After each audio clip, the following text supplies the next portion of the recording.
안녕하세요. 미칼택시 미카엘입니다. 카카오 모빌리티에 속한 직영 법인택시 그 9개 회사들이 모두 적자, 3년 내내 적자랍니다. 그래서 적자가 계속돼서 결국은 구조조정을 한다고 합니다. 그런 기사 내용인데요. 월급제 고집, 카카오 직영택시 결국 구조조정, 900여 대 운영 중인 TJ 파트너스 설립 후 3년 내내 만성 적자 시달려 기사급여 보장되는 월급제 원인 지적, 일부 범인 매각, 사업 다각화 중 검토라는 이런 기사가 떴습니다. 그런데 이 서울경제의 박현희 기자, 이거 제대로 알고 하는 소린지, 월급제 고집? 이거 일단 이 말부터가 잘못된 겁니다. 월급제 고집이 아니라 이 월급제를 할 수밖에 없는 겁니다. 현재 산학금제가 실행 중인 회사도 있고, 그 다음에 전액관리제를 실행하는 회사도 있습니다. 근데 이 전액관리제가 완전 월급제는 아니죠. 그냥 월급제인 거죠. 이 전액관리제는 또 기준금이라는 게 있습니다. 이 산학금보다도 이 기준금은 더 세요.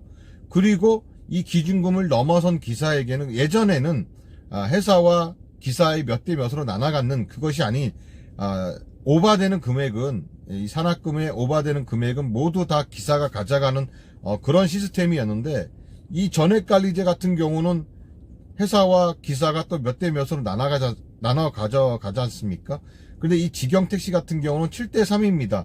일반 법인택시 회사 같은 경우는 6대4로 거의 대부분 기사와 회사가 나눠 갔는데, 이 직영택시는 그나마 7대3으로 나눠 갖고 있습니다. 그럼에도 불구하고 적자가 되는 것은 일부 이제 또 불성실한 기사들도 문제가 있죠. 저도 그 기사들은 문제가 있다고 생각합니다. 이 전액관리제가 실행된 게 작년 1월 달부터입니다. 그때 일부 또 지방에서는 그때 당시에 대부분 갑자기 전액관리제 월급제라고 하니까 기사들이 콜들을 안 받았대요. 콜들도 안 받고, 그 다음에 배 영업도 안 하고, 오로지 손님 내려주고 택시 정류장이나 각 역전 이런 데 줄타기만 한 겁니다. 그러니 제대로 매타기 요금이 올라가겠습니까?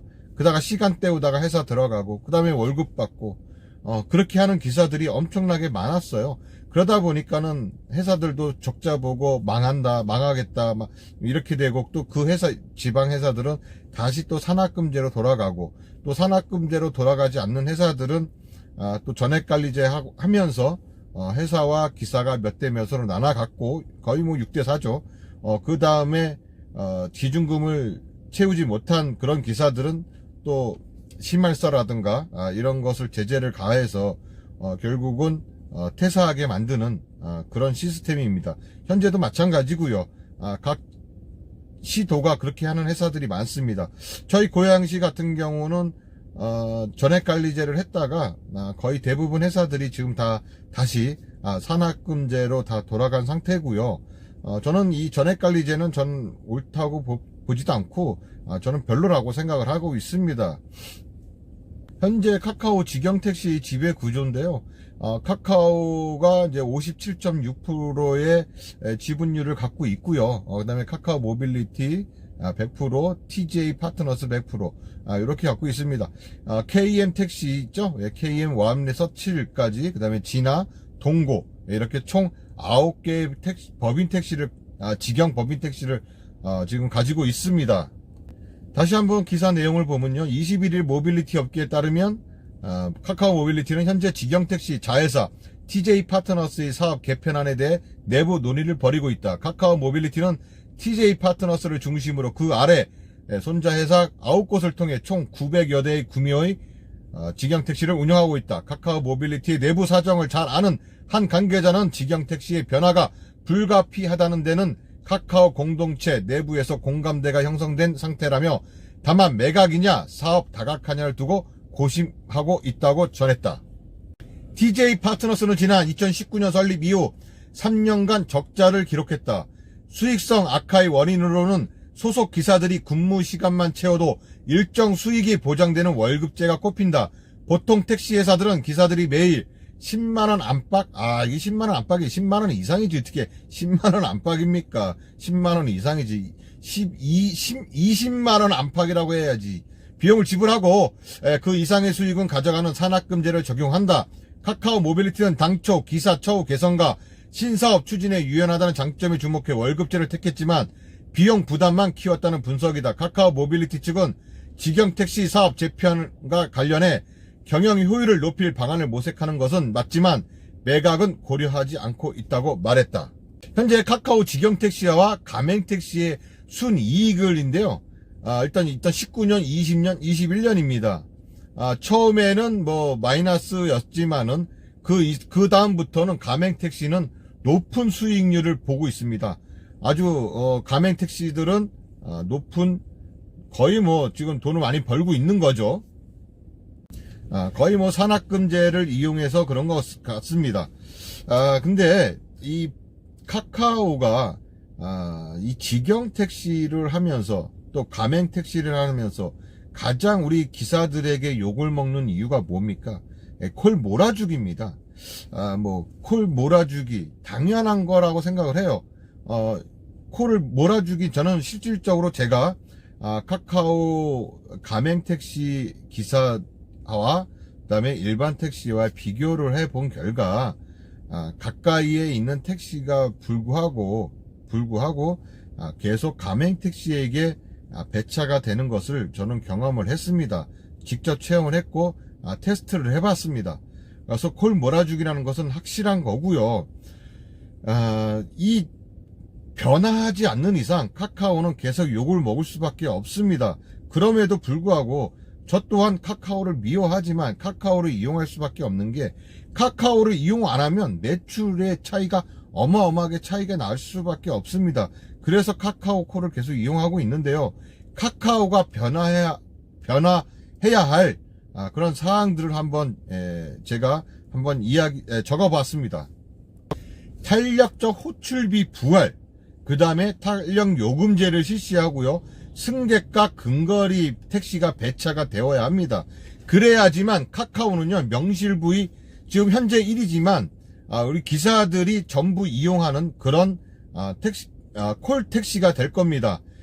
카카오 택시는요, 우리를 부려먹는 게 아니라 우리 기사들은요, 이 카카오 택시를 이용하는 이용자여야 합니다.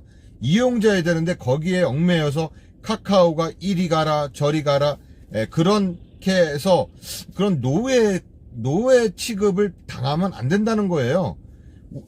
손님들이 필요에 의해서 카카오 호출을 부르듯이 우리도 필요에 의해서 카카오 택시를 콜을 받는 겁니다. 우리도 이용자의 입장인데 우리 카카오 택시 이 택시들을 이용해 먹는 거 지금 이용해 먹는 거에 대해서 그것이 문제라는 거죠.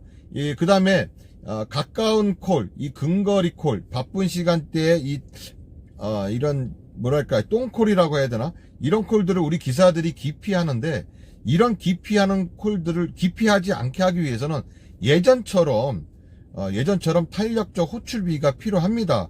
1,000원에서 5,000원까지 뭐 이렇게 했던 것처럼 그게 다시 부활해야 된다고 저는 생각하고요. 그래야지 기사들이 콜도 가리지 않고 잘 받는다고 저는 생각을 해요. 그래야지만 되는 거고, 그 다음에 탄력 요금제 실시. 지금 택시 요금은 지금 정부에서 올리지를 못하고 있죠. 정부에서 지금 각 지자체에다가 공공요금 올리지 말라고 지금 협박을 해놓은 상태입니다. 공지를 보내놨고요. 만약에 공공요금을 올릴 시에는 다른 재정적으로 좀 뭐랄까요, 좀 적게 줘서 불이익을 주겠다, 뭐 이렇게 했으니까 당연히 택시 요금은 올라갈 리가 없습니다. 올리지 않을 거고, 그렇다면은 이 플랫폼 택시들만의 그런 장점을 이용해줘. 플랫폼 택시들은 이런 탄력 요금제를 할 수가 있지 않습니까? 그렇다면은 그 바쁜 시간대에 탄력 요금제를 실시를 해야 됩니다. 그래서 또한 콜 문화도 마찬가지예요. 이 무조건 수락률에 의한 그런 배차가 아닌 물론 수락률이 높은 기사가 배차가 콜을 많이 받아야 되는 것은 당연한 거예요. 왜냐하면은 그만큼 남들보다 똥콜이라든가 남들이 기피하는 콜들을 많이 받았다는 겁니다. 예, 그런 수락률 높은 기사들에게 배차되는 것은 당연한 거지만 승객과 기사가 가까이에 있으면서 그 가까이에 있는 택시 중에 수락률이 높은 그런 기사에게 배차가 되어야 되죠.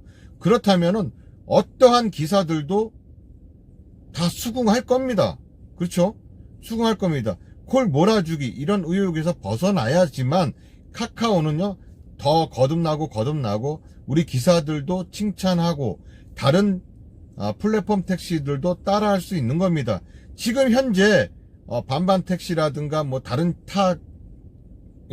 이런 플랫폼 택시들이 전부 다 지금 카카오 택시를 모태로 해서 전부 다 따라하고 있습니다. 따라하고 있기 때문에 지금 이런 탄력제 호출비 부활과 탄력 요금제 실시하고 승객과 택시 중에 그 근거리 배차가 된다면은 다른 택시들도 다른 플랫폼 택시들도 전부 다 그렇게 할 것입니다. 그래야지만 되고요. 지금 현재 우버 택시만 나몰라라 지금 하고 있습니다. 자기들만의 콜 세계에 빠져갖고 이 우버 택시는요 그냥 서울 우버라고 그냥 이름을 바꾸십시오. 무슨 그냥 우버가 아니라 서울 우버. 그리고 지방에 있는 배차를 하지 마세요. 그냥 콜 없애. 뭐 무슨 프로모션 뭐 이런 거 꼭 서울에서만 하고 서울에서는 뭐 콜비가 뭐 7,500원까지 하면서 지방 도시들은 3,500원 하고 지금은 아예 지금 프로모션 없어요. 지방은 서울만 있는 거지. 그것도 손님 많은 지역 뭐 서울, 강남, 뭐 용산, 마포 이렇게 손님 많은 지역만 그 지역에서만 프로모션이 있는 거지 나머지 지역은 프로모션 없어요. 그러니까 뭐 또 뭐 아예 자체적으로 자기들 거 할 거였으면은 자기들 것만 고수하든가 정책을 고수하든가요. 뭐 목적지 표시 안 한다고 했다가 콜들이 하도 기사들이 안 받으니까 결국은 목적지 표시 해놓고 그냥 차라리 그냥 서울 택시라고 그냥 서울 우버라고 하십시오. 서울 우버. 이게 뭡니까? 안타깝게도 하여간 뭐 지금 안타까운 건지 어떻게 보면은 좀 좋은 소식인지 모르겠지만 카카오가 점점 어려움에 처할수록 우리 기사들에게 좀 더 좀 편리한 그런 일들이 벌어지지 않을까라는 그런 생각을 한번 해봅니다. 카카오는요 탄력적 요금제, 그 다음에 탄력적 호출비 부활, 그 다음에 승객과 근거리 배차, 근거리 택시와의 배차가 확실하게 되어야지만 카카오는 우리 기사들에게 칭찬받는 그런 기업이 될 겁니다. 네, 이상 미카엘 택시 미카엘이었습니다. 오늘도 안전한 운전하시고요. 대박나는 그런 하루 되세요. 감사합니다. 잠깐만요. 가시기 전에요. 여러분들이 보시는 영상 오른쪽에 구독 버튼이 있습니다. 이 구독 버튼을 눌러주시면 저에게 큰 힘이 됩니다. 아울러 광고 끝까지 시청해 주시면 더욱더 큰 힘이 됩니다. 네, 감사합니다.